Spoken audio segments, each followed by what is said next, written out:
BJP கூட அவங்க என்ன டேர்ம்ஸ் சொன்னாலும் பரவாயில்ல, தமிழ்நாடு அரசியலுக்கே ஒவ்வாத கூட்டணி ஆட்சின்னு சொன்னாலும் கூட பரவாயில்ல, நம்ம இந்த பிறவியில் இல்லை அடுத்த பிறவியில் கூட பிஜேபியோட கூட்டணின்னு நம்ம சத்தியம் பண்ண முன்னாடி அவங்க கூட சேர்ந்தாலும் கூட பரவாயில்ல.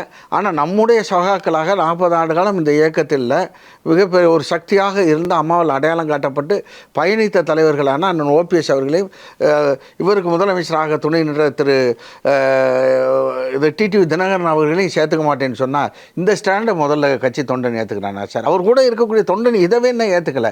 அப்போ நீ அங்கே போய் சார் அவங்கக்கிட்ட போய் இந்தளவு அவங்க சொல்லக்கூடிய ஒவ்வொன்றுக்கு நீ இசைவு தெரிவிச்சுட்டு வர்றதுக்கு பதிலாக ஒன்றுபட்ட அதிமுக நம்ம வாட்டில் இருந்தோம்னா, ஒன்றுபட்ட அதிமுக இருந்தால் திரு அமித்ஷாவோ பிஜேபியோ நம்மளை இவ்வளோ கட்டாயப்படுத்த முடியுமா?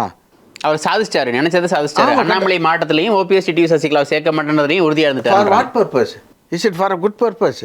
நல்ல நோக்கத்தை நோக்கி அந்த இது நடந்திருக்கு. பர்பஸ் ஒன்று இருக்குங்க மிஸ்டர் ஜெகதீஷ். ஆனால் இது நல்லதுக்கு இல்லை உங்களுக்கு சாதிச்சதில் ஒன்றும். அவங்க சார் பிஜேபி அண்ணாமலை மாத்திரன்னு ஒரு சொல்லியிருக்கலாம். ஆனால் his due was over, his term was over. 3 ஆண்டு காலம் தேர்தல் இப்போ முடிஞ்சிருச்சு. 3 ஆண்டு காலம் இருக்க 4 வருஷம் போயிட்டார்.